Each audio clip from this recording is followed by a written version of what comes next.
Hello, good morning to you all, wherever you are. Welcome to Sunrise Daily this lovely Friday morning. I'm Chamberlain. So Today is the 27th in the month of September 2024. Good morning and welcome. I'm Ayo Makinde.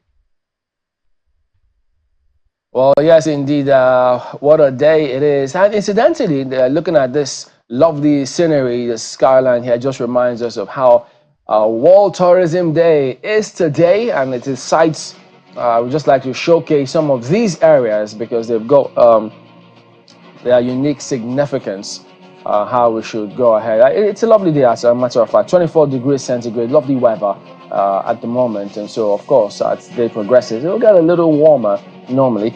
But just to also drop this in, yes, in terms of tourism, we've spoken time and again of why we should do something about all of these key areas, because the Minister of Tourism did tell us that Nigeria recorded 1.2 million international visitors in 2023, and that contributed to she said it was 20% more from 2022, and so contributing about 3.65%, that's $17.3 billion to Nigeria's GDP. So there you go. Back from 2022 to last year. So some interesting, significant stories as well. She also did say that local tourism was also improved. And so local travel, even though a thing or two needs to be done about the flights, the aviation industry in Nigeria, which is a different kettle of fish entirely. But, well, we thought that these figures, will be looking too bleak, but well, at least it's better than nothing at all, I tell you. Well, actually, those figures are good. Yeah. And with all of the effort being made by various interest groups, certainly it could be better. Most certainly it could be. In fact, we have everything to make it better. I mean, every morning on this program, we are showing you these skylines with the intention to let you know that Nigeria is a beautiful country. Nigeria is an amazing, a lovely place to be. So when you see a view like this in the morning, you see a view of, this is Kubwa, Arab Road Kubwa.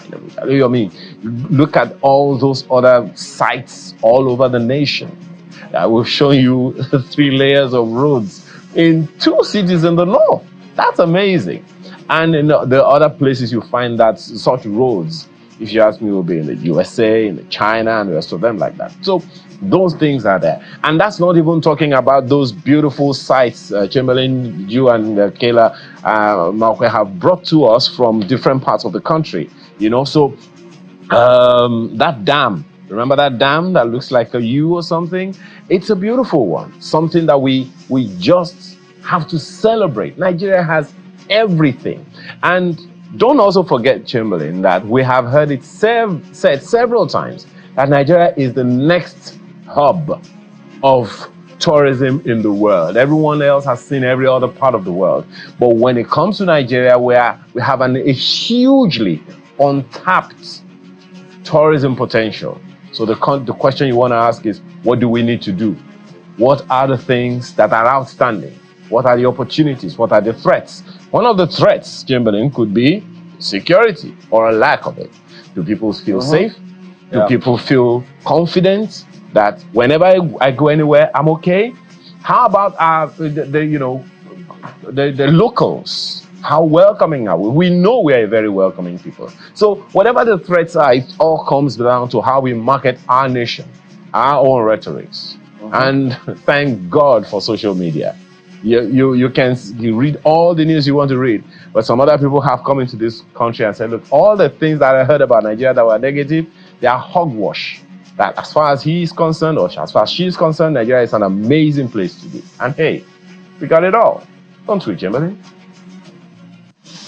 Oh yeah, I mean, absolutely, because I mean, when she did say that 3 million local trips that the country recorded last year, and the tourism sector employs about 1.91 million people annually, she says. So those are data that we need to at least crunch a lot better, improve all of those scenarios. As you've highlighted, security is key. Many of these sites, people just are wary of going to all of those areas. But Ayo, go ahead and tell us the business. I mean, tourism is business, yes, indeed. But I guess there'll be something that we'll be looking forward to as well today on business. Yes, Business Morning on Sunrise Daily will come on at 10 o'clock this morning at 10 a.m. Business Morning on Sunrise Daily. And the idea will be public-private sector partnership to boost states' revenue. The past few days, Business Morning on Sunrise Daily has been talking about the subnationals, and that is cheery. Just to let you know that there is a lot to do there. One of the initiatives, Chamberlain, oh God, I have to sneak this in. One of the initiatives that will really help with this public-private partnership thing is the special agro-industrial processing zones of the, that's already in the country. 7 states, I understand, including FCT, are in the pilot phases. And the idea of that initiative, for instance, that I hear, is that it's a government-enabled, private sector-led initiative. So is that the kind of thing you're going to find during Business Morning on Sunrise Daily, among other issues?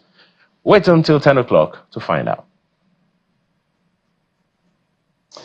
Yeah, so we'll come to that. But today, lots of people saw this story. Heartbreaking for the people of Akwa Ibom State and beyond the country as well. Our condolences to the people of the state and to the governor himself, who lost his wife, unfortunately, today. So the commissioner for information, they put that notice out there. So that's a tragic one today. So, no one wants to lose any loved one, but we know that they'll take heart, and they have a way of pulling together. They also rely strongly on God as well to give them that strength to just pull through. So our condolences go to the family of the governor and the state. Well, most certainly something that is not something you want to see or hear any day, any time, to lose a spouse. It's a destabilizing, extremely destabilizing experience for the spouse and the children and all the members of the family. Our hearts go out to you and the people of Akwa Ibom State, and we pray that God will give you the fortitude required at this time. All right, yes, indeed. Let's go ahead and take you through some of the dailies this morning. What are they talking about, Ayo?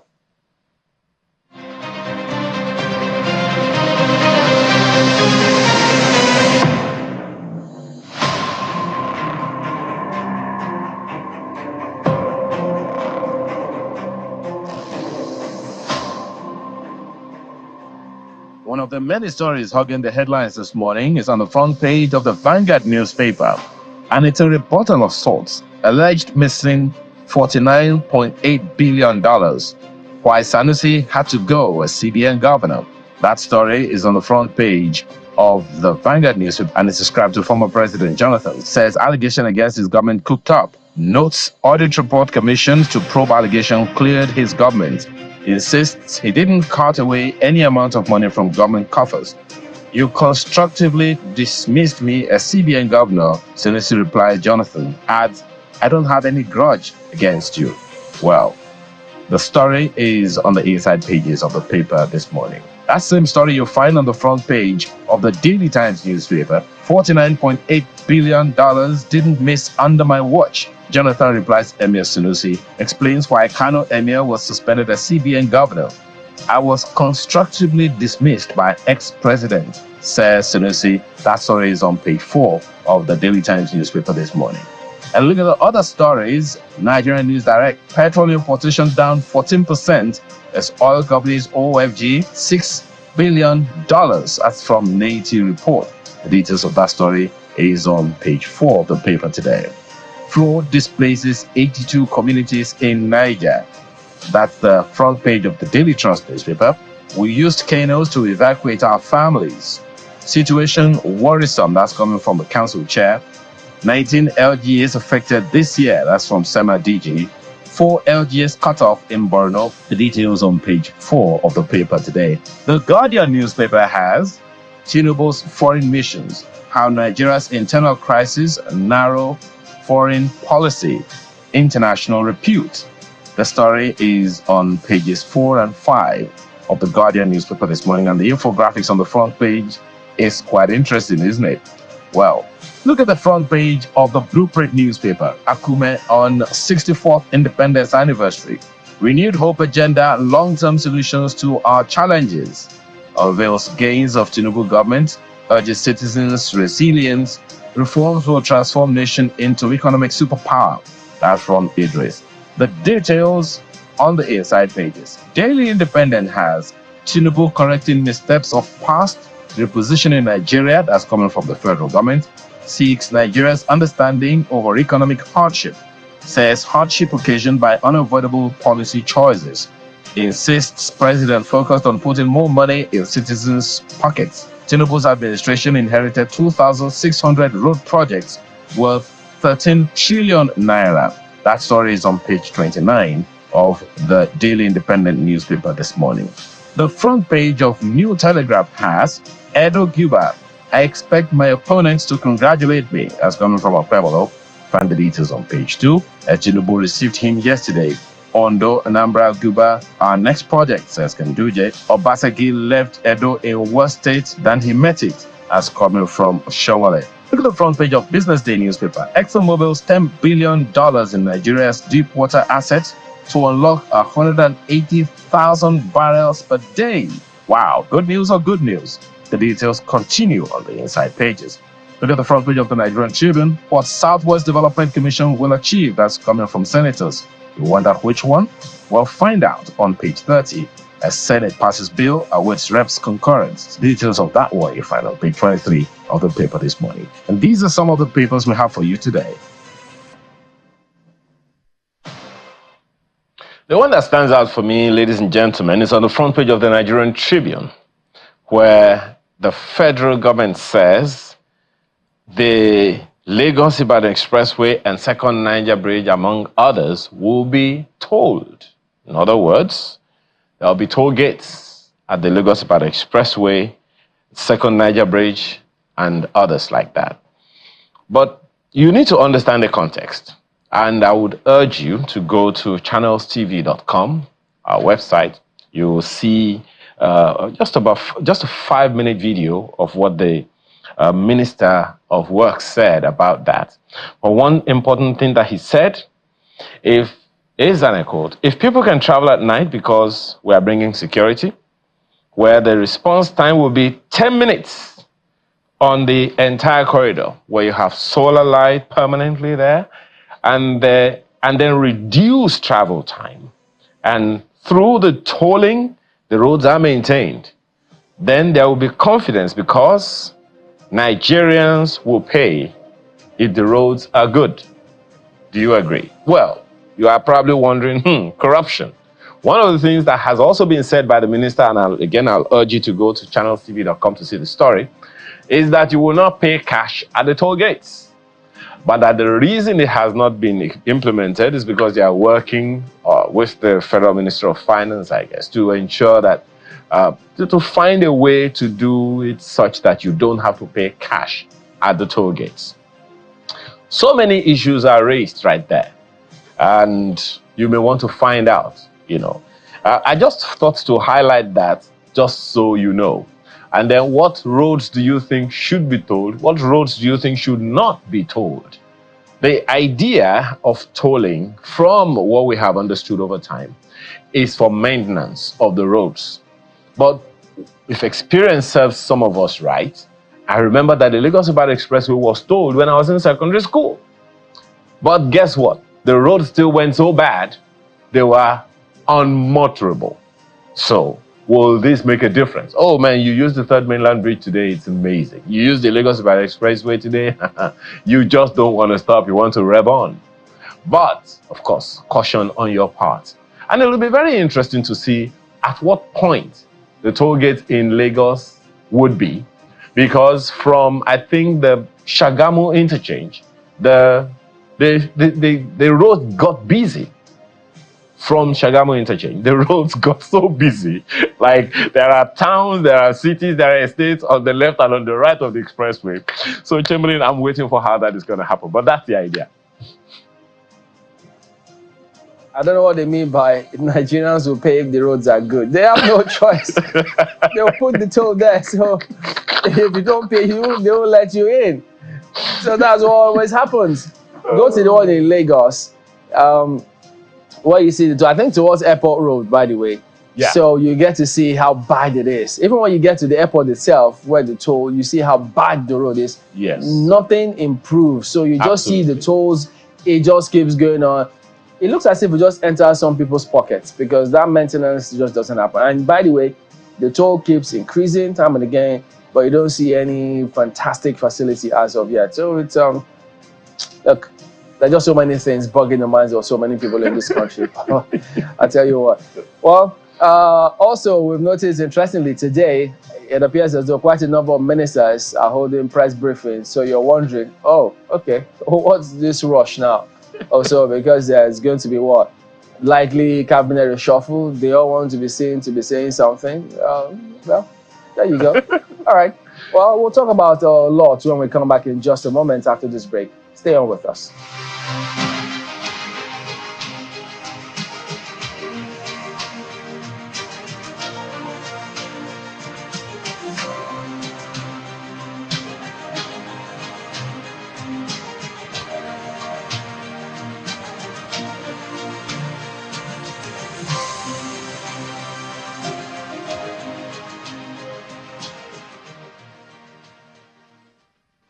Former presiding officers of the National Assembly, led by former Senate President Senator Ken Nnamani, are in the presidential villa Abuja to meet President Bola Tinubu.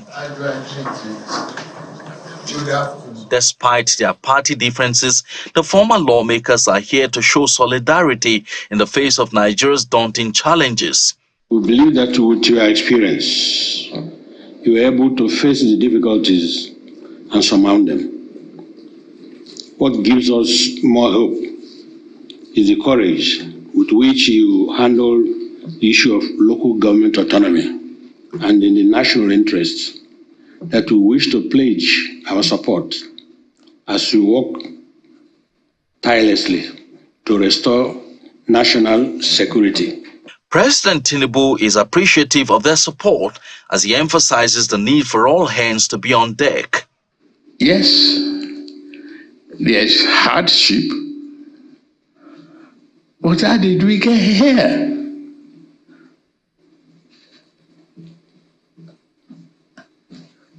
What did we do when we had very high production? We neglected our communities. We neglected the goose that lays the golden egg. We forget to even give them common decent standard of living. We forget to educate our children. He assures of his government's commitment to transforming Nigeria. I can assure you, I didn't come to look for money and exploit the situation. I came to work. We retool and rebuild the Nigerian economy. I assure you, with your cooperation. The president also calls for more patience from Nigerians, assuring that there is a light at the end of the tunnel. From the presidential villa, Emperor Simon, Channels Television News. All right, so to talk about that and more, we've got Right Honorable Yakubu Dogara here with us, the former Speaker of the House of Representatives. Good morning. Thank you for coming on today. Morning, Chamberlain. Well, that particular visit, yes, the forum of past principal officers, presiding officers of National Assembly. Many didn't know that they had that kind of forum, that kind of group together. But usually, what actually is the significance of those kinds of visits? Well, Chamberlain, I would tell you that some of us decided that democracy guarantees actually nothing. And then as people who, know where the proverbial dead bodies are buried, we decided that we can't just sit out there and do nothing about it. Some of us have been in the room where decisions were made before.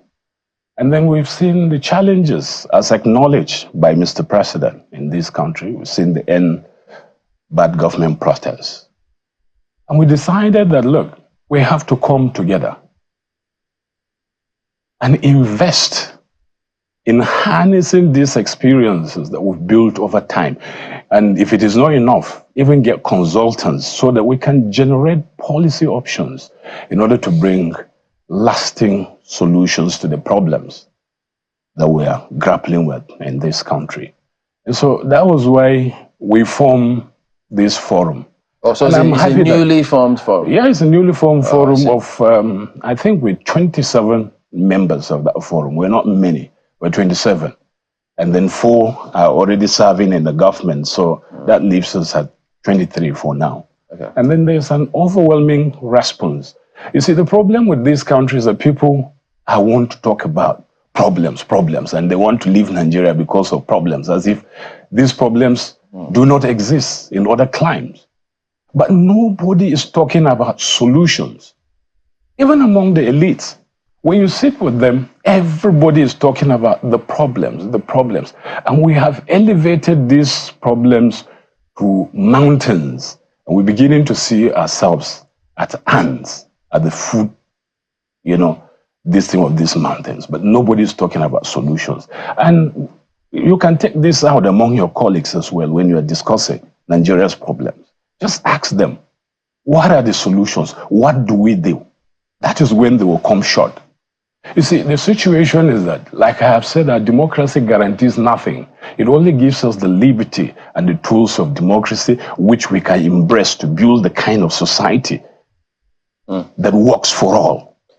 Well, much as I get your point, but we also need to situate the fact that in terms of talking about solutions, yes, those officers, the president and several other presidents, even former lawmakers themselves, they were all elected. And before that, they promised heaven and earth. They were the ones who will always say, we will do this, we will do that. So they were elected based on their promises to provide solutions. So to a large extent, wouldn't it be fair for people to say, look, they should be looking themselves in the mirror if people are talking about, because they have no reason to be talking about the problems after they have promised the people that we will solve it. And most times, they leave us worse off than we were before. Well, I think I totally agree with you. And it is said that the difference between a statesman and a politician is turning promises into action. And I totally agree with you that when it comes to campaigning, candidates do overpromise.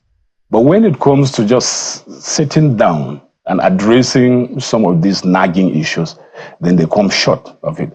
You see, the point is that you cannot operate outside the system. There's a system in this country. And sometimes when candidates who have not been into the positions that are campaigning for, when they get there, they realize that maybe the kind of resources they thought are available for them to provide these things are not there.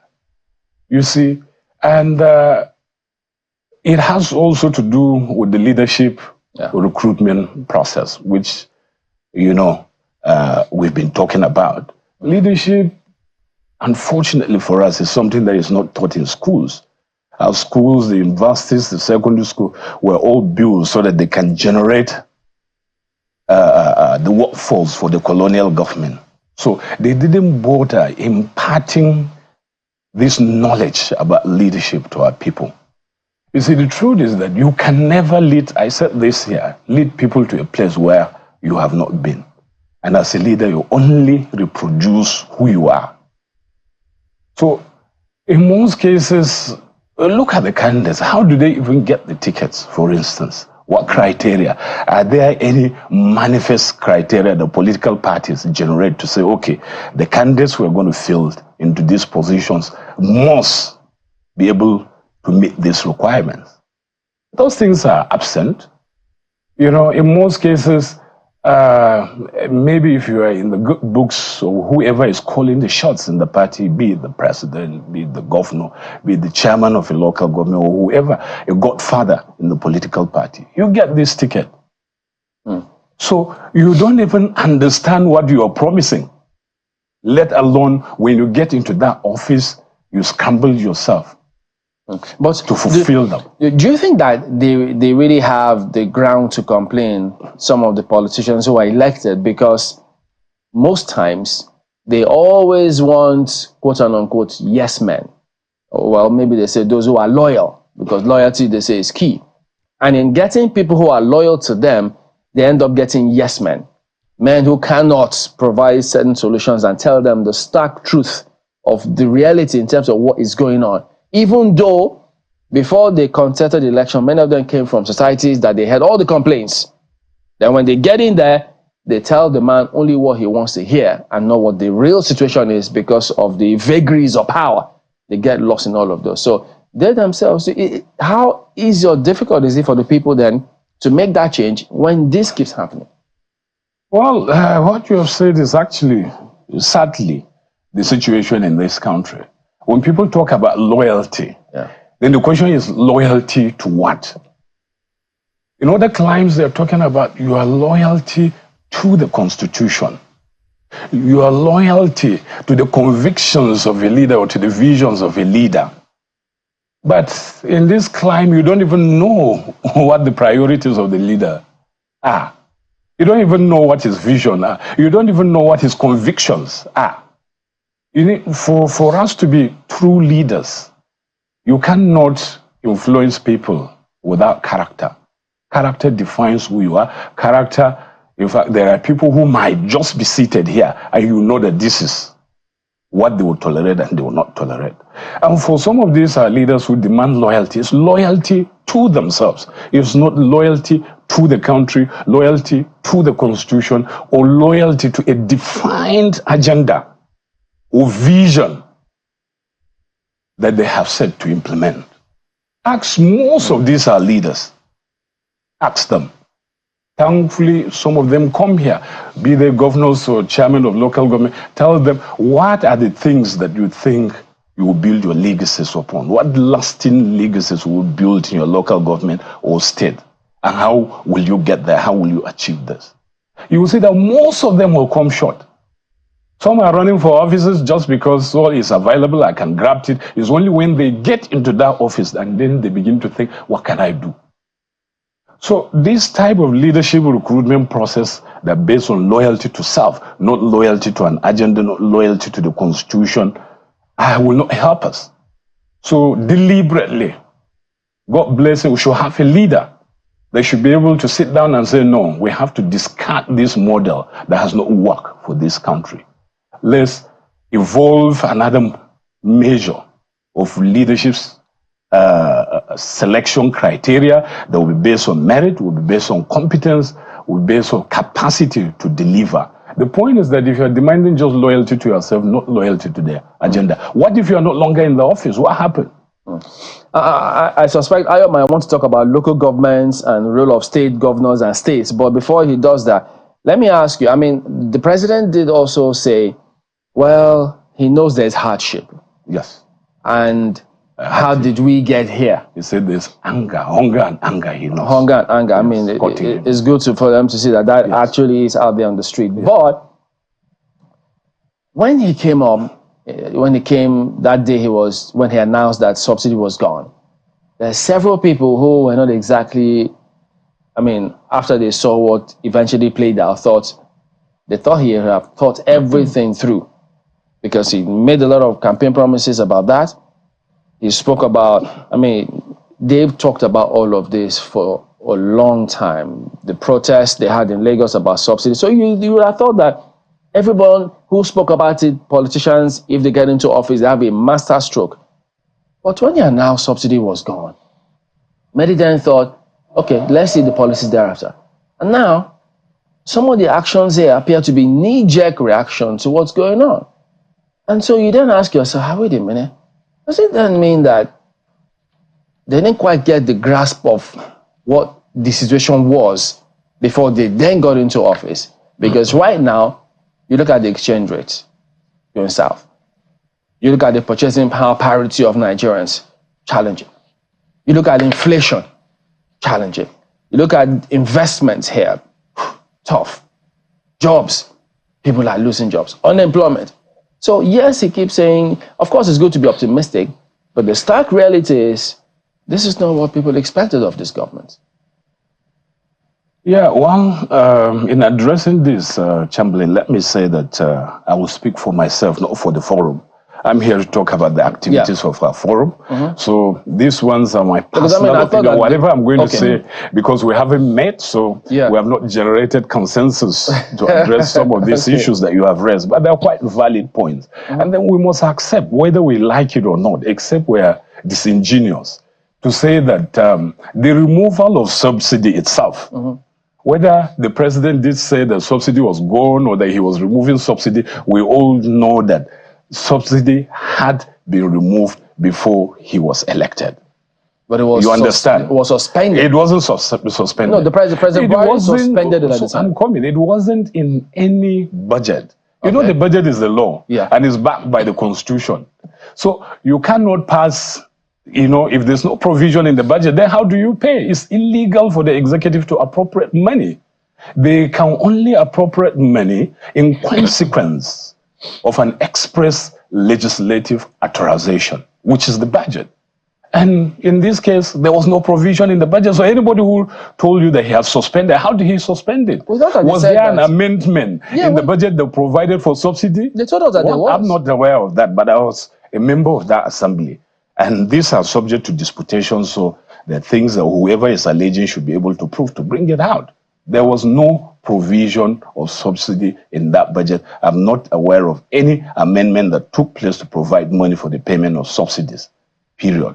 So the truth is that he was not the one, whether you like it or not, that is the truth.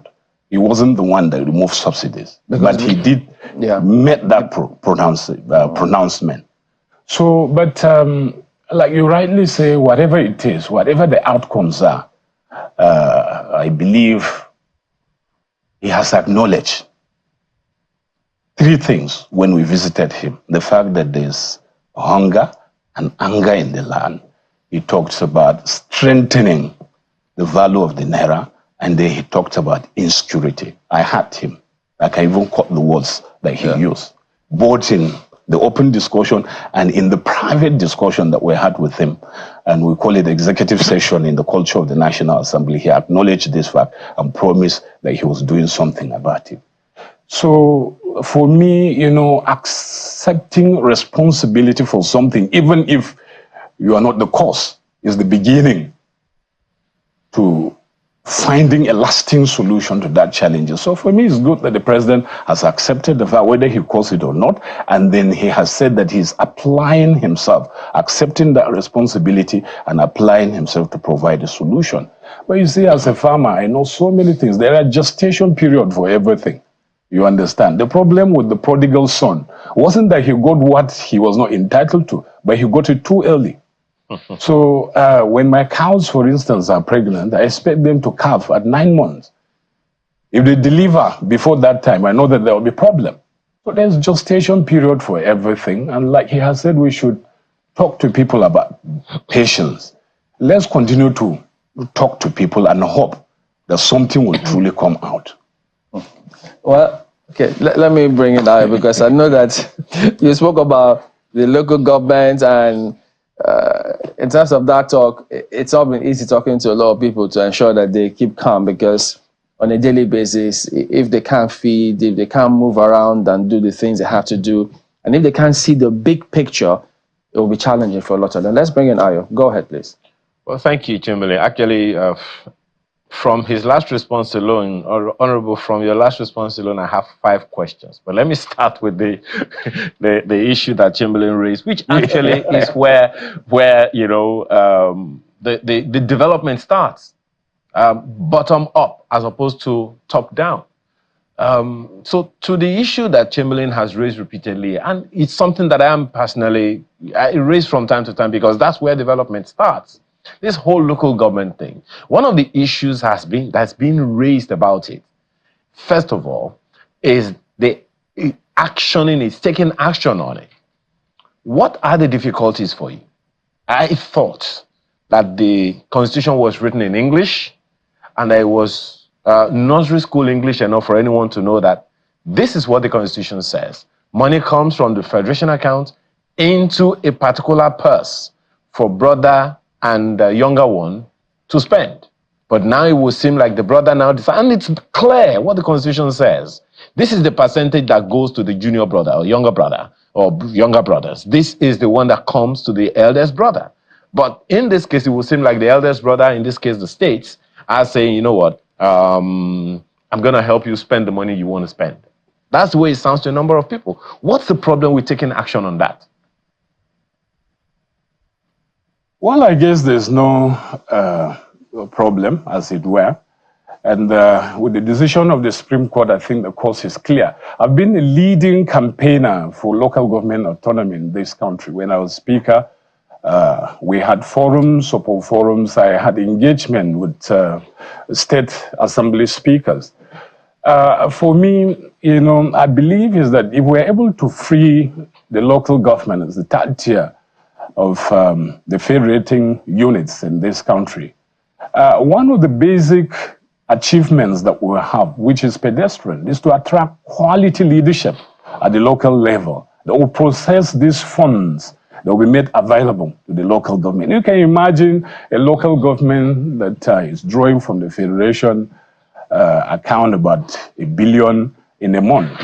You will have PhD holders running to be chairman of those local governments, even councillors. You will have professors, and even more, running to provide leadership at that level. So in regards to the Constitution, well, I'm a lawyer. I've had that argument. The Constitution is written in simple English, and it has provided for joint accounts. The states are saying no. It's the judgment of the Supreme Court is in breach of the Constitution in that it mandated the federal government to pay that money into joint accounts.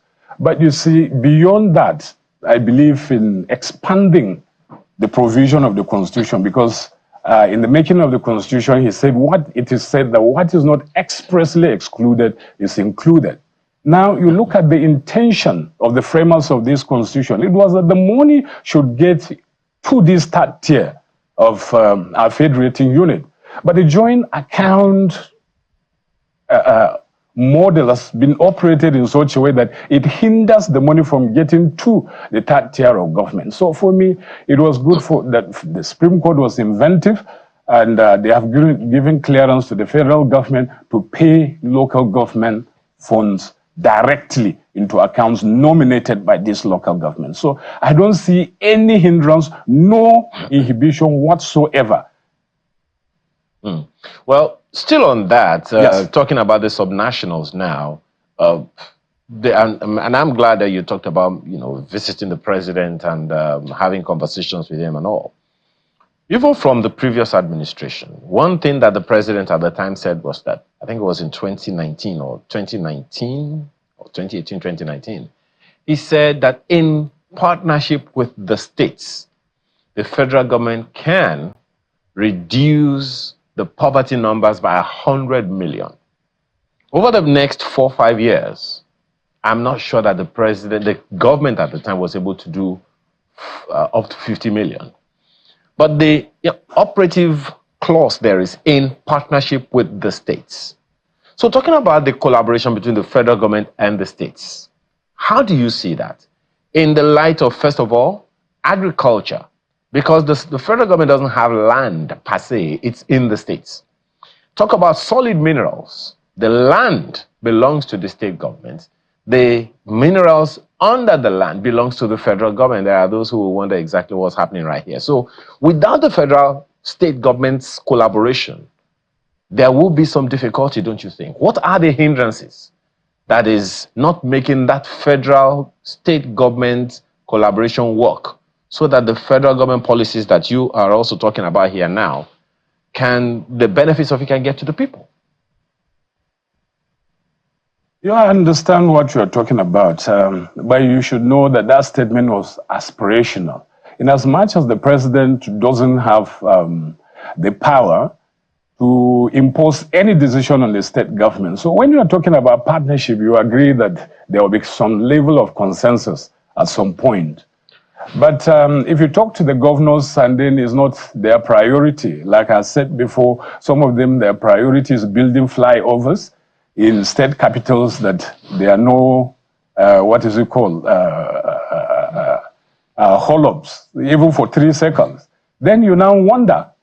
But you see, the Constitution has provided autonomy for most of these states. If they are willing to come to the table and collaborate with the federal government, I believe that a lot can be achieved.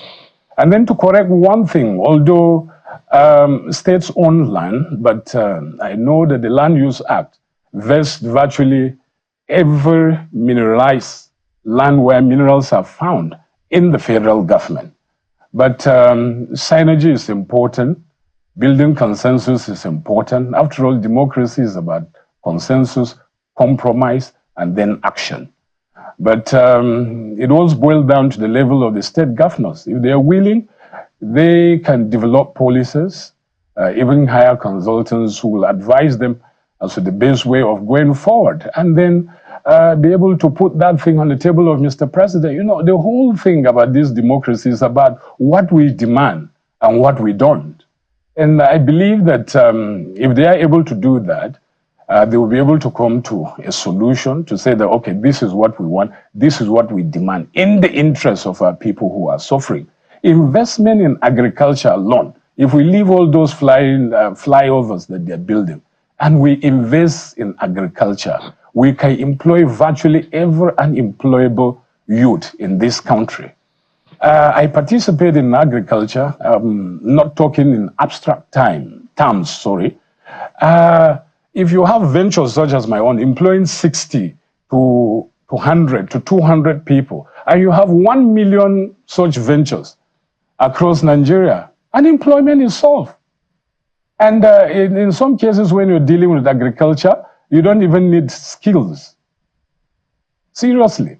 So even the untrained, the unskilled, those that have not gone to the school, like in the north we have the Almajiri crisis, they will all be accommodated. But the point is that priorities are not right. The investments in the people itself is where the problem is. So there are times when there is a clash between infrastructure and the survival of the people. I think if you are weighting it with the milk of human kindness, you can say infrastructure should give way to consideration that will uplift this living standard of our people. But as it is, we have policy mismatch, and then issue of generating the priorities that will help our people are lacking. Raising the question of vision, when you say that we have policy mismatch and all, it raises the question of vision, Right Honorable. I think Chamberlain you are the one who kind of mentioned it the other time. We need to know where we are going. So if we have 36 states and we have a federal government, we're essentially talking about Nigeria. So how do we harmonize if we do not collaborate? So where is Nigeria going? What's the Nigerian vision in your own opinion? Do you think we have one that every state, including the Federal Capital Territory, will align with and say, this is the direction and this is my part in this vision that we have? Lagos will key in, Borno will key in, Sokoto will key in. What would you say right now? Would you say we have a national vision we are all chasing, irrespective of who is in government? Well, the truth is that we don't lack visions. If you remember in the past, we had even hired men to come and see vision for us. It was called Vision 2020. The problem with Nigeria is that it's not lack of vision, as it were. Our major challenge is to generate the discipline to stay on the mission. We have so many development policy documents that are out there. But the challenge is, do we have the discipline to stay on track until those visions are realized? And the answer is no. Even at the level of the state, when policies are formulated, a particular governor has now said, okay, this is the direction I'm taking the state to. And then a new governor comes and says, no, we don't want to do anything relating to whatever programs that were initiated by my predecessor, because people will say, I'm merely doing his own, let me do my own thing. So that is where the problem is. At the national level, all these documents are there. If you cross-check on agriculture, you'll see policy documents on livestock. I'm happy Jega submitted one recently, you have seen it. So in almost all diversification of economy, ease of doing business, whatever, all these documents are there. But the problem has been getting people on, onto the table and say, okay, let's stay on track until we achieve this vision. So we lack the discipline to pursue the visions that we have drawn, to pursue some of these policies that they are on paper until we crystallize them to reality. So that's where the challenge is. But like I said, for the governors, the president is not like a monitor. He doesn't have those kind of powers. Okay. You can only talk to them. You can only try to persuade them. But if they are unwilling to come to the table, then there's nothing you can do about it. Even though they sit at the table for the National Economic Council meetings and all. Anyway, that's one thing. But there is well, if I say, okay, for instance, the president says, my priority is to develop agriculture. And then the governor says, no, I want to do flyovers. So how do you reconcile that? You don't have the constitutional power to rein him in. So everything has to do with persuasion. But if they can collaborate more, it will be better for this country. Because if we have policy directions that brings the federal government and the state together, it will be better for our people. But right now, that is not the case. Well, one of the issues that have been raised over time, Right Honorable, is that of the cost of governance and the lack of accountability. So you may want to speak to those two before I hand it back to Chamberlain with you right there. So in the clamor for a new constitution, there are those who have considered, who are putting forward the idea of a unicameral legislature. What's your take on that? How do you see that working for us, both at the federal and state levels? There are those who would always reference the First Republic, that we had a parliamentary system of government, and all of that. What's your take on a unicameral legislature to cut the cost of governance? Well, let me say one thing, which I think I'd said it severally, that democracy everywhere is expensive. It doesn't matter whether it's in Nigeria, in the US, in Europe, wherever it is, people are talking about cost of governance. And I'm happy we are having this conversation in this country. But the Chinese have a proverb that says, cheap things, no good, good things, no cheap. And the Igbos have perfected that proverb in Nigeria by saying that better soup, na money kill 'em. So as far as I'm concerned, if the consensus is that we should move to a unicameral legislature in Nigeria and it will work for us, why not? But there will be consequences attached to that. Because you may want to investigate, why did we discard the system in the first place? And then what will be those consequences that will be generated if we move to a unicameral legislature? People talk about the cost of running National Assembly, for instance. And I've said this thing. Even at the National Assembly, I litigated this. And I will repeat it here. I said, when I was Speaker, the total humongous running cost talking about that was given to me was 25 million naira. And I told my accountant monthly, I told my accountant then, look, this money is not mine. Open an account somewhere and put it there. And then I asked them to ask him, because he's still in the service, whether there was any point in time that this money lasted 3 days, this 25 million that they were paying. So the problem is that everybody expects you as a politician, as a leader, as a member of parliament to meet their needs. They're sending kids to school, even abroad. They are coming to ask you for it. But if we can generate the consensus that, look, stop taking these personal problems to your representatives, deal with it. We're fond of comparing Nigerian legislators with what obtains elsewhere, especially in the developed world. Where you see them absence of even company makes them to go to work with dogs. But go to a legislator's house, either in the village or here in Abuja, and see the number of people. So I believe that from the perspective of members, I'm no longer a member of the National Assembly, but I've been there, and I know the situation. If we can cut the demand on some of these government officials by 90%, I assure you that there are so many people there who are willing to even serve for free, FOC, free of charge. But the situation is that you can't just put a lot of burden on my head and you knock down my leg, which I'm supposed to stand on in order to carry the burden. That's why many people actually think or say also that politicians are the problems of this country. They have several reasons. Number one is that, look, during elections, you go to vote, they won't allow you to vote peacefully, they'll offer you money. They will do all of those things. So when they lead with the money, and then they see them drive very latest of the cars, they don't publish how much they earn, and then you hear the security vote that some of the governors take. Of course, the people will say, look, and then you see the cases that some of them have with EFCC, the humongous amount of money they are accused to have stolen while in office. Oh, we'll see all of that and not say, look, these guys are just stealing all our money. That's why they keep heaping these demands on them, maybe. Well, so it boils down to the same thing we're talking about here. All I'm saying is that if you are able to cut down these demands that comes to them, there are some that are willing to serve for free. You get quite a number of people, government officials, who might be willing to serve for free. But as it is, even that money you're talking about is not enough to get you re-elected into any government position in this country. So the situation is, if you do a unicameral legislature, there's the possibility of members sitting down, since they have the powers, to sack the executive. They may just sit down and plan a democratic coup there.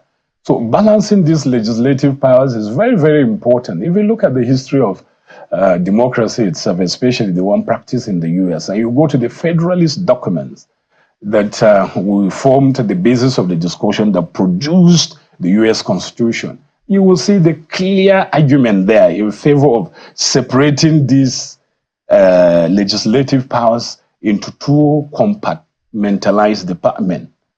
You understand? So that this serves as a check on this.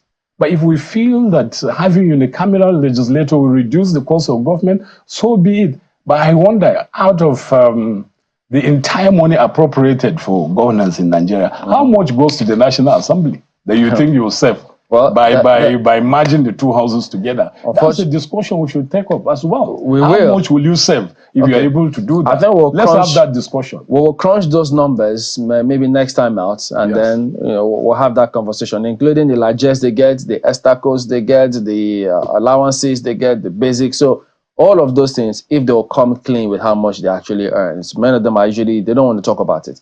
But we'll see what we can do with that. But just before we go, so what is next for you now, politically? For me as an individual, or for the forum that I represent here? For you as an individual. Well, I think right now is to support this country, to provide the kind of leadership that meets with the aspiration of our people. And you see, to help in passing this message, although it might be a very difficult message to pass, that we cannot survive as a country when majority of our people are addicted to rage. And this rage is misdirected at a government they think is big enough to solve all their problems. It's a difficult message to pass.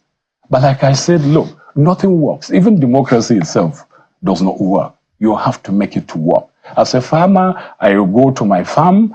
I know that I have to fight against weed. And the degree of the success of my fight against weed determines the quality of the harvest I'm going to get. So let's look at what is it that we're prepared to do in order to succeed. But time will come. Very soon campaigns will open. People will start talking about their aspiration. Then I might come and say, okay, I may want to run for this office if I like. I'm a Nigerian. I have every right to contest even for the presidency. So I might say I want to ride for Senate, I want to run for House of Representatives again, run for the presidency, or not even do anything altogether but support those who are running. But for now, I think because of the problems we are in, there has to be some kind of elite consensus as to the way forward out of the present quagmire. And that is what I'm supremely devoted to, not talking about any political office. All right. Well, thank you for coming on, Honorable Yakubu Dogara, former Speaker of the House of Representatives. Thank you for having me. Always a pleasure to have you. Thank you. We're back in a moment. Don't go away.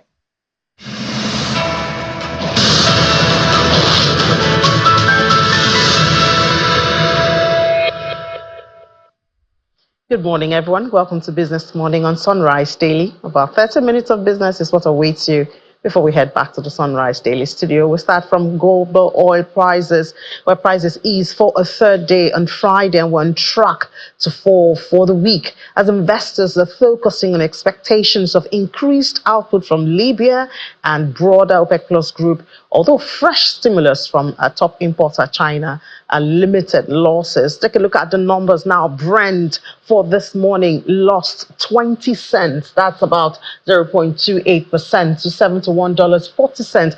Funny how we see Brent hovering far below $80. Not a usual sight. I don't know if we can get used to it. For WTI, it also lost. It went down this morning, 0.21%. That's about 14 cents, $67.53 a barrel. So as I mentioned before, rival factions staking claims for control of the Central Bank of Libya signed an agreement to end the dispute. So that may increase supply from that aspect. That's one reason. About 400,000 barrels of oil is expected this month from there. So that is one factor that's cooling oil prices. Also, OPEC and its allies, OPEC Plus, they're cutting oil output by a total of 5.86%, but plans to reverse 180,000 barrels of those cuts by December. So these are the factors driving oil prices, global oil prices at this time. Now let's come back home to Nigeria. Data released by Major Energies Marketers Association of Nigeria suggests that the landing cost of premium motor spirit, yes, petrol, that it has dropped to 981 naira for a litre. That's the landing cost. Some good news, but let's understand it. The petrol landing cost around 1,130 in previous weeks came down by 140 naira as of September 25th, this Wednesday, occasioned by a recent drop in global oil prices. So there you have it, drop in oil prices. We get to enjoy some, but we'll also lose our revenue because we do sell crude, So crude oil price and foreign exchange rate are the major factors that determine the cost of refined petroleum products, including petrol, diesel, aviation fuel, kerosene, among others. And yes, even when it's coming from Dangote, Dangote still pays global price for crude. So it still fits in to the cost of petrol at the pump. Now, still staying in that region, the House of Representatives has referred a motion to allow other petroleum marketers to lift premium motor spirit directly from Dangote Refinery to a joint National Assembly ad hoc committee. The motion was raised by Honorable Oboku Ofoji, who argues that the coming on board of Dangote Refinery points Nigeria in the direction of self-sufficiency for petrol. Similarly, the House of Reps has passed a resolution to investigate allegations of bribery against the Economic and Financial Crimes Commission. Our correspondent, Terry Kumi, filed in that report. It's the final plenary of the week in the House of Representatives. The back and forth in the petroleum industry regarding the Dangote refinery takes center stage as the House debates the decision of the NNPC to be the sole lifter of PMS from the refinery. The Speaker, the House resolved, or the federal government, to mandate the NNPCL and the Dangote refinery to allow the independent marketers to lift PMS from the Dangote refinery mandate the Nigerian National Petroleum Corporation Limited, NNPCL, to reveal the price itself crude oil to the Dangote refinery, and also mandate the Dangote refinery to reveal the price itself PMS to the NNPCL to ensure transparency. We may recall that a couple of weeks ago we set up an ad hoc committee which was inaugurated, I think, yesterday or 2 days ago on this same subject matter. I do not think at this level that the issue of NNPCL and Dangote refinery should be confined to the committee level. I want to suggest and amend the prayers in the motion that the GMD of NNPCL should be invited, summoned by this House. The Speaker guides the debate to a conclusion. We are supposed to inaugurate the joint House and Senate committee to investigate this issue holistically. But we decided after consultation that we should make the announcement today of the membership and fix a date next week for the inauguration of this committee. And one of the terms of the reference is to look into this same thing you are talking about. So I think it will be a duplication of efforts. Another matter before the House is the allegation of bribery against the Economic and Financial Crimes Commission, following a trend in social media voice conversation involving one Idris Okuneye, a cross-dresser sentenced earlier this year to 6 months in prison for mutilation of Naira notes. The House also notes the publication alleges that the Economic and Financial Crimes Commission, EFCC, dropped money laundering charges against Idris Okuneye, also known as Bob Risky, upon collection of the sum of 15 million naira.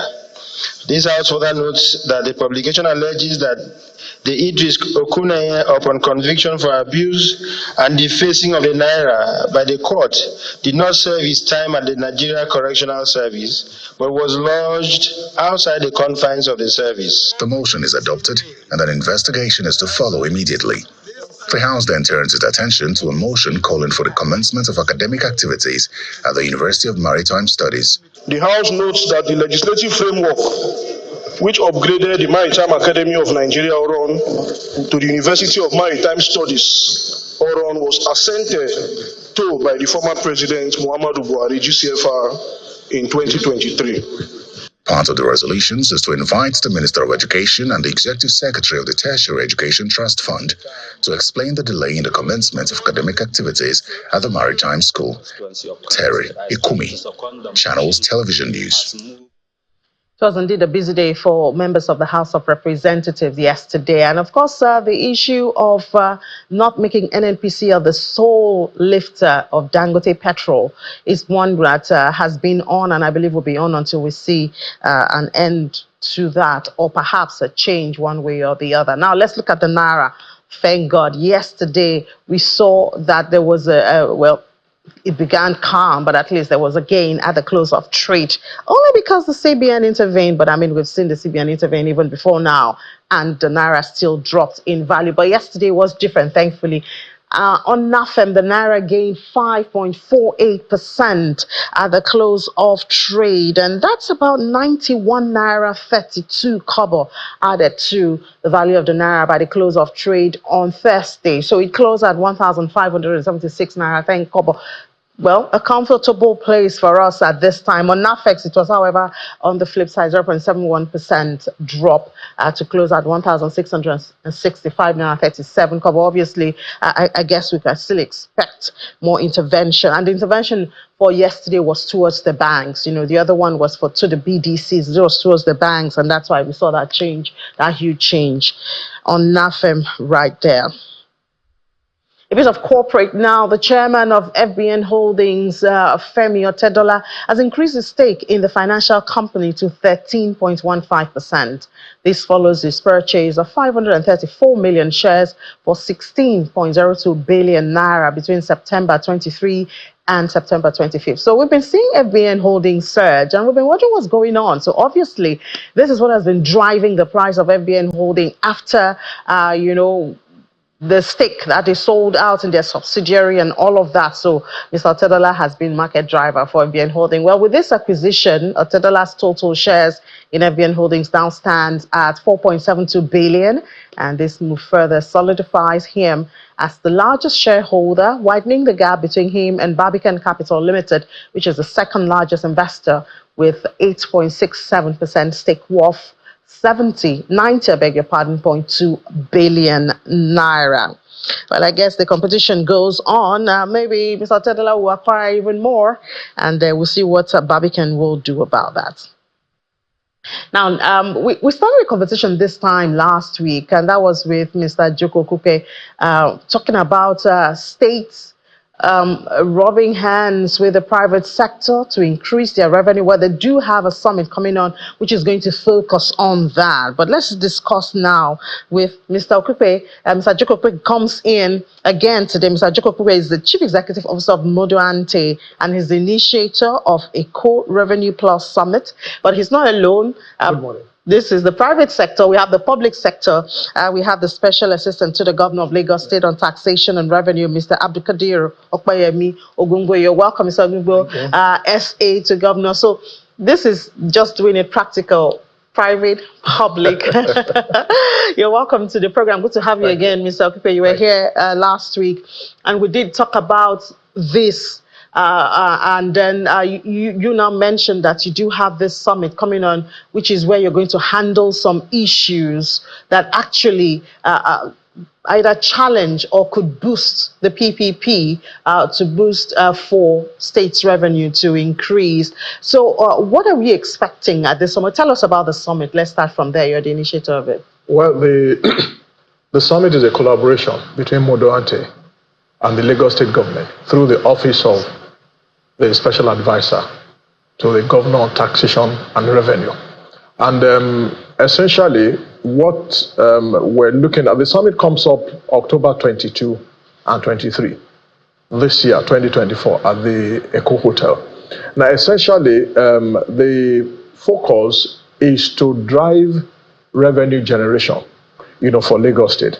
We all know the story of Lagos, how Lagos continually receives new entrants and visitors, on a regular basis, and how there's a need to catch up with development to cater for those people.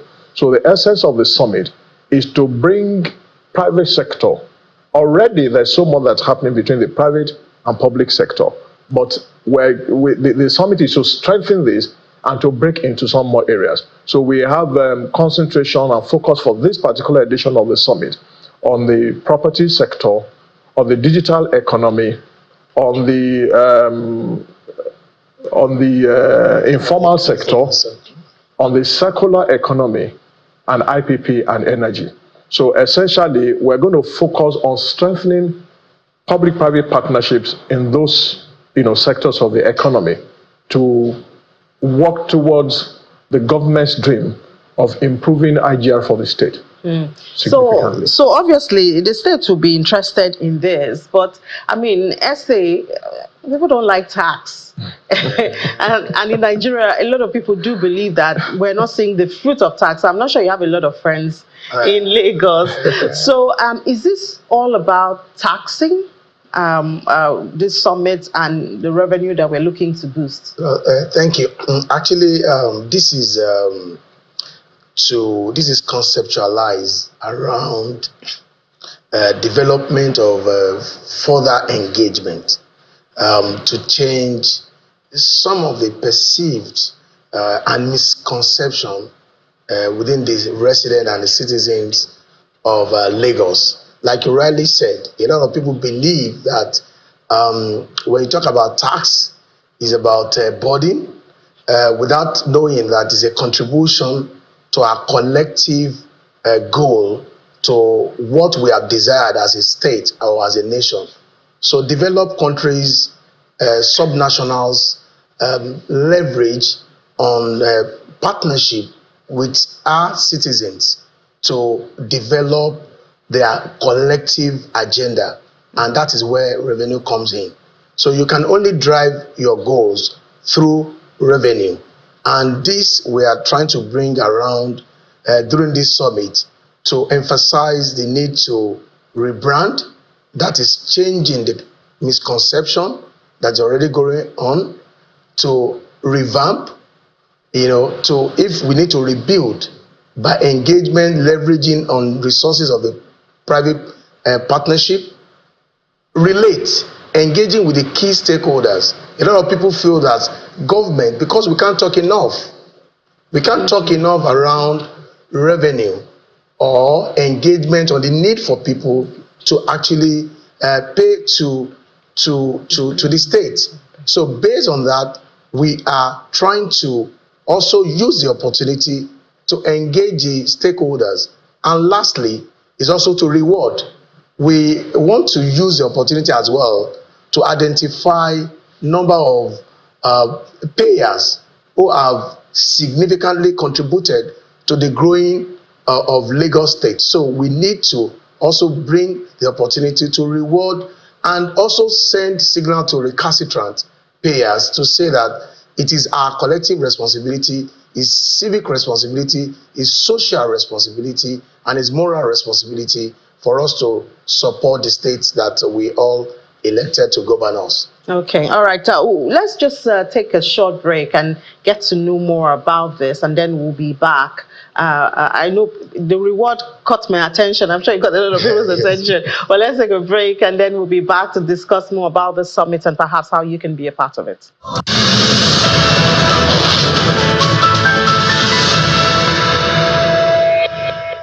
You're welcome back. Still Business Morning on Sunrise Daily. And yes, we're discussing that you just saw, the Eco Plus Revenue Plus Summit. Eco Revenue Plus Summit. Yes. All right. and we have the CEO of Modoante right here, collaborating with Lagos State Government, the SA here. So we hear that you want to boost revenue for the states. And the essay was just looking before we went on break on some of the incentives of, being a good taxpayer. But how do you hope to achieve this? What should we expect at the meeting? Is it conversations with who? Who are those in attendance? Who are those who can attend? Well, the summit is open to private sector. We're looking at investors, potential investors, in some of the initiatives that have come up. We're looking at technical partners also to come on board. And then, of course, the government itself has a role to play, because whatever initiative you come up with, it requires the collaboration of all stakeholders to make it happen. So for some of the initiatives that we've come up with, there is a requirement for the government to understand, for the citizens to understand, and for the investors to understand, and the technical partners to understand. Like I listed out the sectors that we're concentrating on. For each of those sectors, we've come up with initiatives that we have developed. For each of the sectors, we're looking more at value exchange revenues. What do you mean by that? Right. What we mean by that is that we're looking to deploying technology and innovations in rendering some form of service in some situations to citizens that makes their life easier and they can pay for. If you look at, for example, the e-court management system that I spoke about it briefly the last time, that makes it easy for citizens to do their affidavits in the comfort of their rooms, in the comfort of their offices, on their laptops and all of that. So we're going to deploy technology in each of these sectors and innovations that will unlock new revenue streams. Of course, we will also widen the tax net, because if you look at the informal sector in Lagos debatably has a population of 20 million plus people, figures being bandied here and there. Those that are captured within the formal sector, are just about 2 million of those. So we have almost 18 million, that are floating around. So we thought that if we come up with an initiative that incentivizes the informal sector, to come into the tax net. Of course, a lot of people are doing business in Lagos, and the state is not gaining anything from the activities that they do. So we are focused on all the stakeholder groups, to be at the summit. So who can attend? Investors, banks, financial institutions, people who have technical expertise in one or more of those areas, the players in the circular economy, the players in the digital economy, the players in the informal sector. Everybody is welcome. And of course, for states and for government, it becomes an avenue where conversations by specialists will open up their hearts and minds as to the possibilities that are available. I hope they will have the opportunity to have that conversation with specialists and especially the government. It's not easy to access government people in this country. Even as a journalist, we struggle to do that. You have Lagos? In Lagos, yes. I mentioned an issue with him when he was here on Friday, raised by an exporter. I've reached out to Lagos state government. How an exporter has said that heading to the port, they have about how many stands, and they have to pay 20,000 naira to non-state actors. And this exporter is a big fish in that line in Lagos, in Nigeria, and has pursued the issue. And I've been trying to get response from Lagos state government. It's been weeks. I haven't been able to. I did tell him to help me talk to you guys. I'm not sure he has done that with you, so I won't put you on the spot. But even apart from that, the issue of multiple taxation is a very common conversation in Lagos State. So now that you say you want to boost your revenue, people will be like, this is another round of taxes coming in one way or the other. So perhaps you can explain how people will not feel burdened, even though you want to boost your revenue in the state. Oh, thank you. Let me quickly use that to address the earlier conversation about so many roadblocks and the likes. So I'm sure you're aware of the Presidential Committee on Tax Reform and Fiscal Policy set up by Mr. President.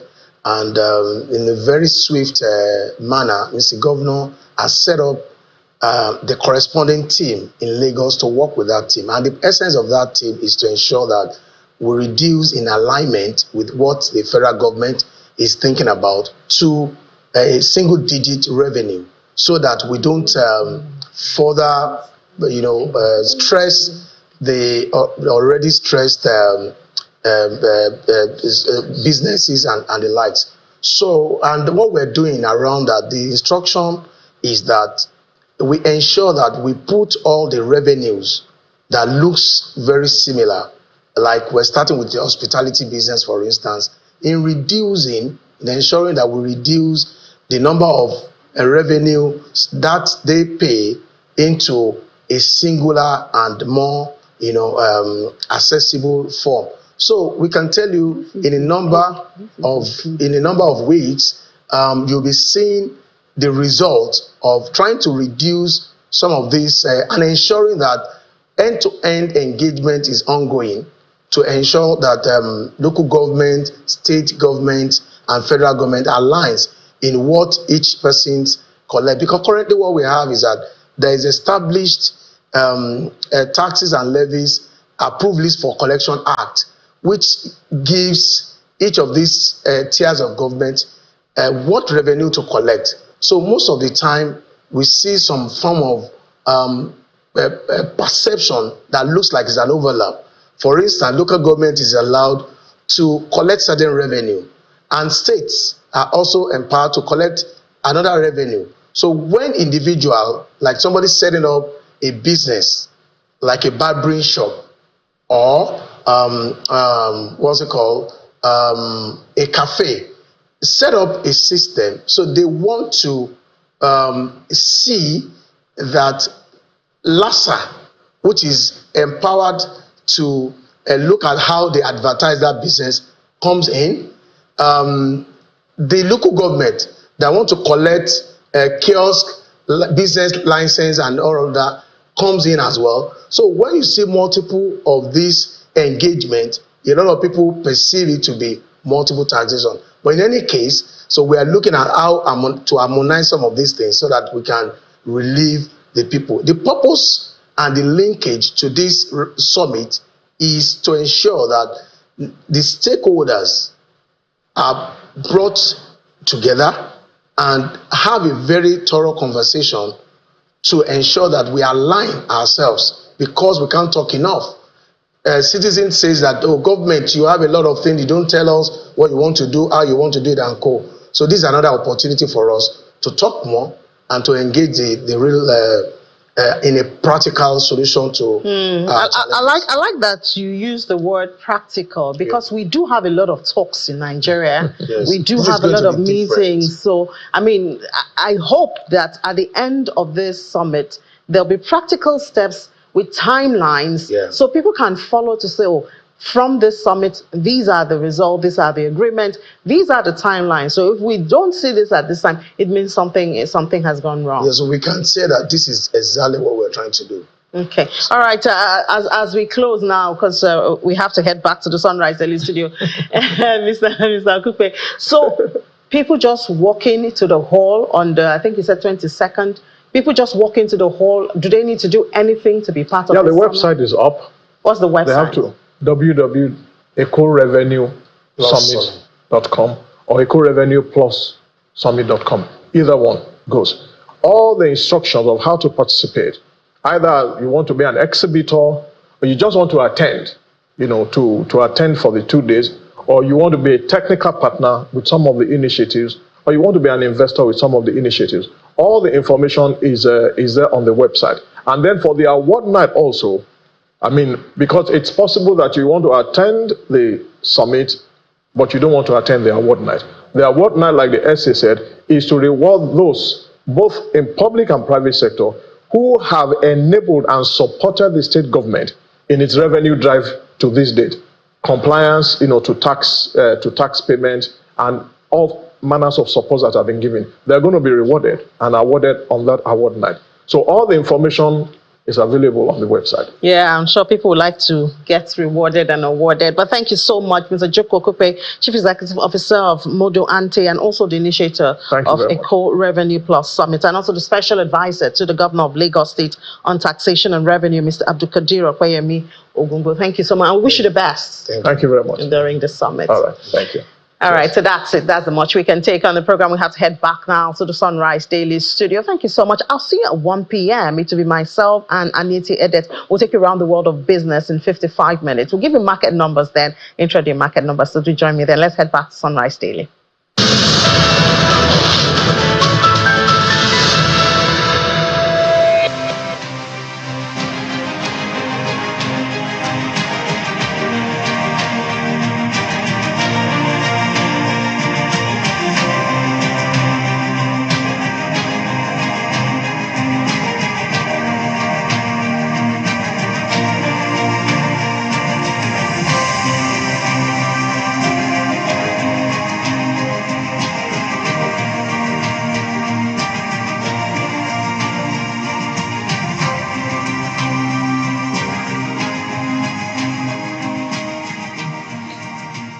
Well, from business straight to politics, let's have this conversation this morning. Of course, the basis of that conversation, the conversation we're about to have now, is on the recent Edo governorship elections, which, there are those who would say it's already done and dusted, but then don't also forget that the issues, contestations, have not ceased to go from one person to the other. Honorable Ehuzua Agbonayema joins us for this conversation this morning. He is the former chairman, House Committee on Nigeria-U.S. Parliamentary Relations. This morning, he joins us virtually. Thanks for joining us this morning, Honorable. Well, thank you very much, my brother. Good morning to Nigerians. Morning to you. So, first of all, let's even look at this particular issue of the elections in Edo State. On the one hand, international observers are saying, okay, we're fairly balanced, generally peaceful, conduct is okay. But here in Nigeria, within our country, a good number of people, both political parties and civil society organizations, are asking for more and better to be done. In fact, a list of 15 civil society organizations listed 37 recommendations, bordering on recommendations for amendments to the Constitution and the Electoral Act. What's your take on these back and forth about the particular election? Well, thank you, my dear brother. I want to say this, that I want to thank God, first of all, that God made it possible for us to have a free and fair and just election in Edo State. Let me thank all the law enforcement, INEC, and above all, to thank Mr. President, President Tinubu, that was able to make sure that,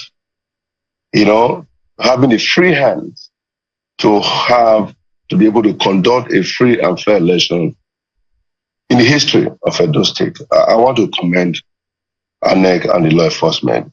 Yes, people will complain, there's nobody, there's no country, there's no state in any election that you hear people talking about, after losing, they will have reason to complain. You don't blame them.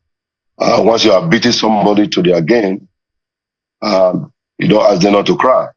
What happened is that APC went all out to campaign. They went across the 18 local governments and the 192 wards in Edo State. We were on ground campaigning. We campaigned vigorously. And I want to say this, that we worked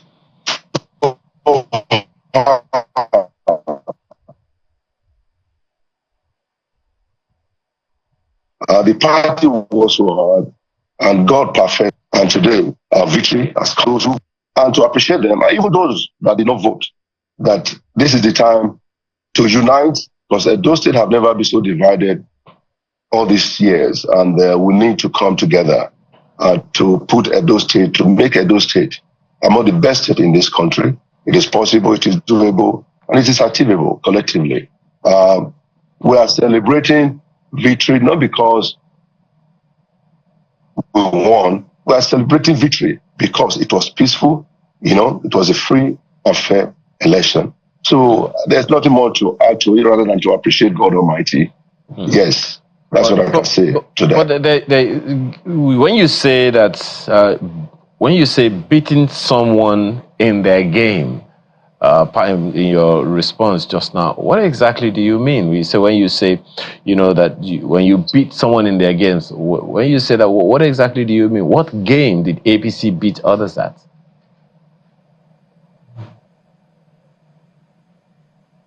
Let me tell you, they were castigating us that my candidate, they said all kind of negative stuff about him, just to demarket him, playing politics of just being mischievous, politics of mischief. At the end of the day, they were surprised when we went all out, campaigning. Look at the crowd. Everywhere we go, people are just shouting, singing, and they're asking God. Look at the Christian community coming together. That look, they must do something at this time, because Edo State has been so bastardized. We have never had it so bad in our state, where a governor have bastardized this state. So why we beat them to their game is that they thought my candidate they say he cannot speak, he can't do this. That because the man is working, is moving from house to house, from local government to local government, from unit to unit. They were castigating him. They gave him all kinds of names. They blackmailed him. There's nothing they didn't say about him, but he was calm, calculated, and because of humility and humbleness and empathy that he has always, bestowed upon people, and he's benevolent that he have always given to his people in Edo Central. Yes, we beat them to their game because they didn't know that this man can campaign. Yes, we did. We beat them to their game. They thought we were not on ground. They were surprised to see that Okpebholo was loved by everybody. The majority of Edo State came out to vote for, distinguished Senator Monday Okpebholo and Right Honorable Dennis Idausa. I cannot thank God enough. Yes. Well, Honorable, just them and let them know that politics is not about just making noise. It's about reaching out, telling the people what you want to do, what you have done before, your past report card. This is what I've done. The other opponent, there's nobody can show what he has done to the people. So it was very clear, very clear. Even a blind man can see that this man is loved by his people. That is distinguished Senator Monday Okpebholo. So we were able to beat them to their game. That game that they just decided to blackmail. If you listen to what they were doing, oh my God, How can you say Well, Honorable, something one about other a man that done well allegation for his that's people in the just on to the give street, him a if you bad can name? hear me, Honorable, one of the allegations out there is that every political party, in fact, that particular comment came from Yaga Africa as an election observer, that every political party involved in the process was guilty of vote buying. Is that also another game that the APC beat others out?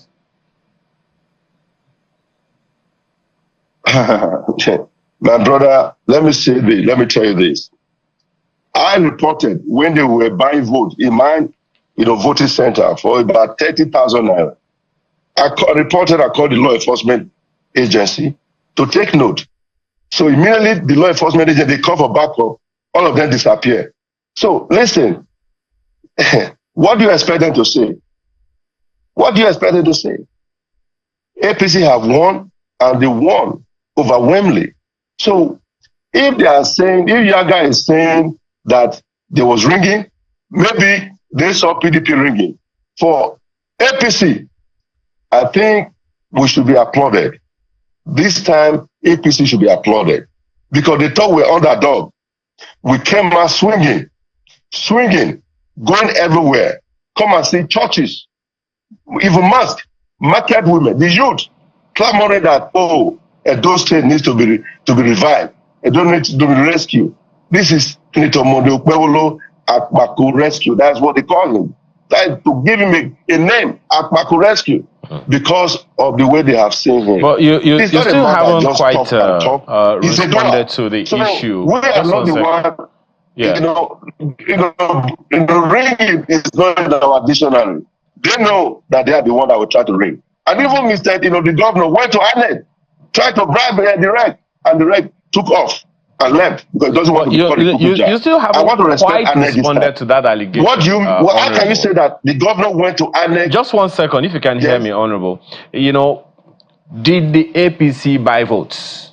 I mean, you have said that you didn't get involved in it, but the comment coming is that every political party was engaged in vote buying. Whether it was from your polling unit or elsewhere, did your party engage in vote buying?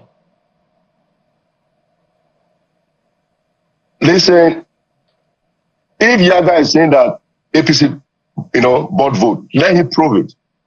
I can tell you that there was nothing of such that APC bought vote.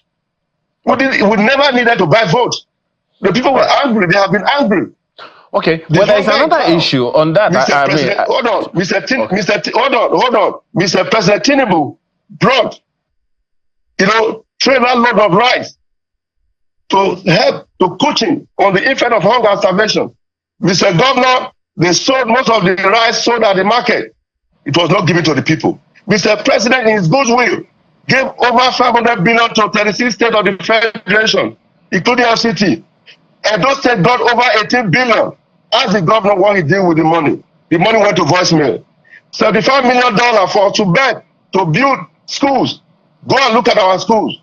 No roof, children sitting on the floor. That money went to voicemail. Over $150 million made for erosion control. Come to GRL, come to Benin. When it rains, 5 minutes, everywhere River Obaseki and River, Aswan Ogi. What are you talking about? The people were angry. They came out Emmas to support the vote for APC because of their anger, because of their frustration. That is the reason why they said they must change. Anyone that Obaseki is bringing, Aswan, they will vote against him. And they have done that. We should applaud them and appreciate our people. Will the APC be probing all these issues that you just raised? That is understatement.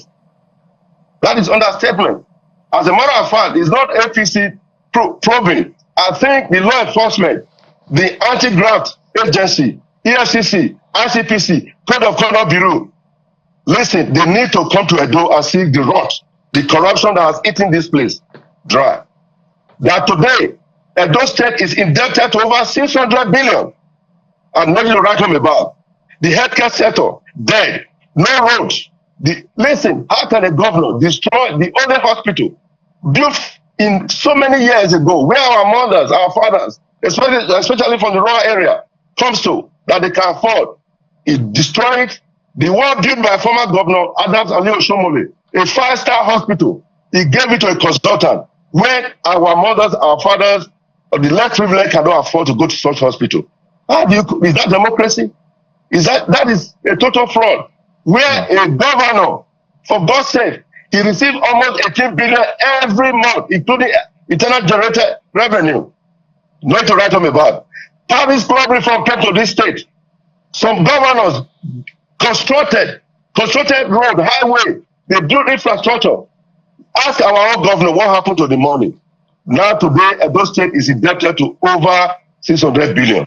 Look, he had to answer for it. There's not about saying APC. It's not about APC. It's about the people. Edo State must ask questions. But you know that there's one of the other questions that have been raised, Honorable, is the allegations of irregularities during the coalition process, for which reason the governor said he had to go there himself to find out. And so, first of all, what's your take on all those allegations of a distorted process, particularly the sensitive coalition process?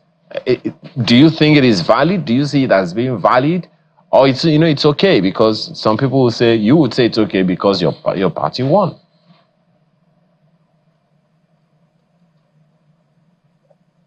See, these are just nothing but mischief makers. I'm saying this. Does the governor have the right, the constitutional right, to go to INEC midnight till 5 a.m. to do what? To go there. We were told that he came with, millions of dollars. A bag that they say he came with to come and bribe INEC. And you are talking about the process of collation. The process of collation was free and fair. The police did a wonderful job. The law enforcement, they were there. Even myself, before going to go and catch my boat, I was interrogated, I was praying, they checked me if I have arms or whatever. All I had was my telephone and my voter's card. Look, this is the time to appreciate and tell those who have done well. We should thank INEC this time. Yes, in about that when I contested for my second coming, I tell you, I was, raped. At the time, even the chairman of appeal was kidnapped during my case. The only was killed. That is the Justice Momosu. Because of my case, INEC robbed me off of my election.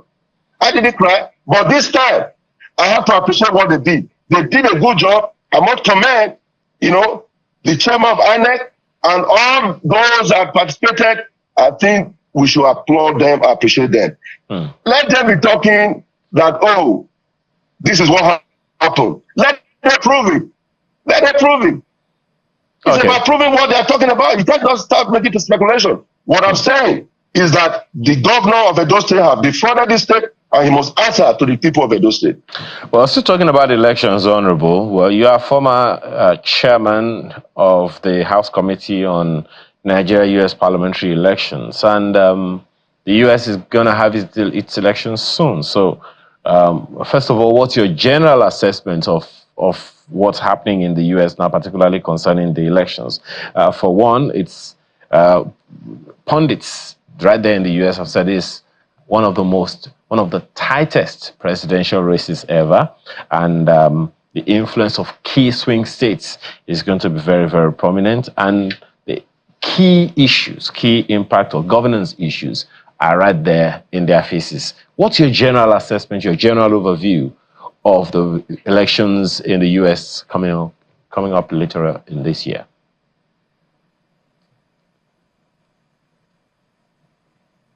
Well, I don't want to be partisan. Over the years, I've always voted Democrat. As far back as 1987, I was the campaign coordinator for Kati Whitmire in the black community. I have supported many mayors, Mayor Lee Brown, wonderful man. I have supported Sylvester Turner, former mayor, wonderful man. I have supported Congressman Shila Jasili. I was coordinator in the black community. They are so rest in perfect peace. He just passed. I have supported Mr. Bill Clinton, former president of the United States. I was a coordinator for his campaign in Houston, Texas, in the black community. I supported former President George Bush. Yes, I was one of his coordinator in Texas. Now, he was a Republican. Bill Clinton was a Democrat. I also supported Obama, the former president. Now, let me just tell you why I have a different perception about the United States election. A lot of people might not like what I'm going to say. See, we blacks, especially all Africans in the United States as at then, because I lived there for almost 31 years. I was a lobbyist at the time. I want to tell you that we had former President Obama, who was an African, a black man, who we thought we did all that we could to support him. He never, one day, when he was president, visited Nigeria, the most populous country in Africa. He never. Even when he left office, he never visited Nigeria. Let me tell you, when President Bill Clinton was president, he visited Nigeria more than twice. After he left presidency, he has always visited Nigeria because a family member, he's a family friend, a complete gentleman. I always say that he's the first African president that have ever governed the United States of America. But Obama disappointed all of us. He disappointed all of us. As an African, as a voter, now I was pained that all that we did for him, he never found it in his own time to visit Nigeria, to even help Nigeria. Even when we're trying to buy arms, Nigeria were trying to buy arms because of these Boko Haram insurgency, Chibok girls. Obama never supported. He refused to allow Nigeria to purchase arms, either from America or any part of the world. But let me tell you, when Donald Trump became the president of the United States of America, do you know what happened? Donald Trump, I was the chairman U.S. Parliamentary Relations in the House of Reps, 2015 to 2019, thereabout. I can tell you what I saw, how Donald Trump did so much to help us, to help Nigeria in fighting the insurgency, the Boko Haram, even to the extent approving the 12 Tucano that Nigeria was able to purchase. It was because Donald Trump at least signed up through Congressman Dasili and Congressman Smith, some of the congressmen. At that time, I had the opportunity to meet with some congressmen and women. At the time, I traveled with the former Speaker Dogara. We went to the United States. We met with some of the congressmen and women, tried to appeal to them, to play with them, to support Nigeria. So we were able to play our part. But guess what? Donald Trump yielded to our aid. Now, Biden has been president now for how many years? He's about to go out. Never visited Nigeria once. Never. Now, you are asking me. It's all about interest. Mr. Former President Donald Trump, who has done a lot to help us. Former Congressman Dasili, who just died not too long ago. Let me tell you what happened. I remember when the late Maria Babangida, former first lady of this country, visited the United States. I hosted her. The United States Congress, that is a Black Congressional Caucus, gave her an award. Senator Obama, he was a senator then. He was the guest speaker for that program. He came late. When Congressman Dasili told him that the former first lady is here seated, he went and told Senator Obama. You know what Senator Obama said at then? He said he was not going to leave his state to go and greet a bloody former first lady, quote and unquote. That was the day. I said, wow. Even the former first lady said, okay, no, I'm going to go and look for her. If she's not going to come to me, let me go and look for him. I'm going to go and look for him. She stood up. I refused to stand. But she said, EJ, stand up, let's go. And we went. We got there. That's what. The congresswoman like that introduced her to Senator Obama. They greeted, they said I should take photographs. I said, I pretended as if I didn't hear what they were saying. But finally, the former first lady asked EJ, please take us photograph. I did. The photograph, I still have it. What I'm telling you now, all right, honorable. I think we'll have to we'll keep tabs on that and see how that eventually plays out. If your candidates will get the ticket, I mean, will win the elections at the end of the day. So I'm sure it's something that we can eventually fall back on just before that the main time comes. But before you go, I still have people saying here that we should tell you. Donald Trump will win this election. This is not about. Yeah, I hear you. But just before we go, I still have people writing in saying we should tell you that your party stole their mandates in those states. So how are we going to keep dealing with that if they are stuck on that perception that that's what happened? Listen to me, Chimali. Chimali, you should understand that these people has derailed the wheel of progress of moving those states forward for too long. And in those states, the people are wiser and smarter. And they needed to take the future, right in their hands. No, so but they were looking at both candidates. They just thought, look, for them to choose one. And they thought that Aswe to them was that he had a lot of pedigree to move the state forward. And unfortunately, some thought maybe he was just a victim of the APC leadership who had a grouse with the current governor, and that's why it ended the way it did.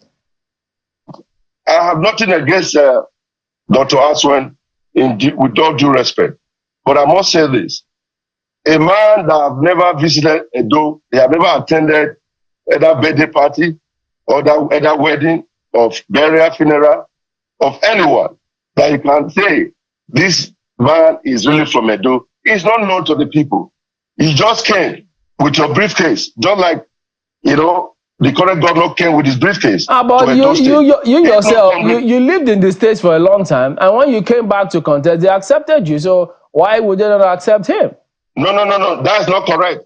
When I came to Edo State, before I come into Edo State, even when I was living in America, I can tell you how many medical equipment I brought to UBTH, I brought to specialty hospital, how many people I get scholarship to, what I did for my people, women that I get. So are you saying that he hadn't worked with former Governor Shomole and current governor? Hold on. I did all that. I was not protesting for anything. Yeah, but are you saying Aswe Ighodalo did not work with the former government and the current one? Yes, he did. He worked with as a economic team with Oshomole, but the person that really worked with Oshomole then was this current Governor Obaseki. Governor Obaseki was not the only member of the economic team. I was part of I was senior aide to Oshomole then. So all right. I know, that is the Governor Obaseki. I never knew Aswe. Asian people were having issue with security. Even for it to donate as a whole, they say it's a business, is a billionaire, he only donated 100,000. When Senator Modokbarolo not only donated millions, he bought vehicles, healers, trucks. So is that vote buying? So he bought the votes? No, he was not a politician there. He was not a politician. He was a businessman. All right. Not as a politician. He has helped his people. That is the reason the Asian people came out to support him. So Aswe is not known to us.